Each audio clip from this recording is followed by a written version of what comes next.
საქართველოში ფოლკლორის საერთაშორისო ფესტივალი გაიმართება 1 და 2 სექტემბერს ქართულ და უცხოელ ანსამბლებს, ოზურგეთი უმასპინძლებს, 4 სექტემბერს კი დასკვეთი კონცერტი შეკვეთილში ახლადგახსნილ საკონცერტო დარბაზში გაიმართება. ფესტივალი 3 დღე გაგრძელდება. ეს ფესტივალი რეგიონში ჩატარდება და არა დედაქალაქში, რომელიც გადატვირთულია ისეთ კულტურული ღონისძიებებით, კერძოდ კი გურიაში,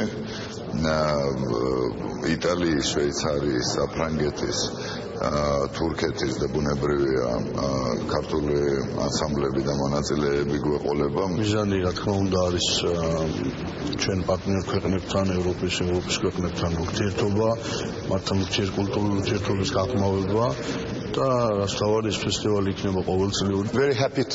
საქართველოსა და თურქეთის ურთიერთობები ძალიან მნიშვნელოვანია, ამიტომ ჩვენ გადავწყვეტეთ ფოლკლორის საერთაშორისო ფესტივალში მიგვეღო მონაწილეობა. ჩვენი ქვეყნიდან ფესტივალში მონაწილეობას თურქეთში ძალიან ცნობილი ანსამბლი მიიღებს, რომელსაც საქართველოში უკვე რამდენიმე გასტროლიც აქვს ჩატარებული. იმედი მაქვს, რომ საქართველოსთან არა მარტო ფოლკლორში, არამედ სხვა კულტურულ ღონისძიებებშიც ვითანამშრომლობთ.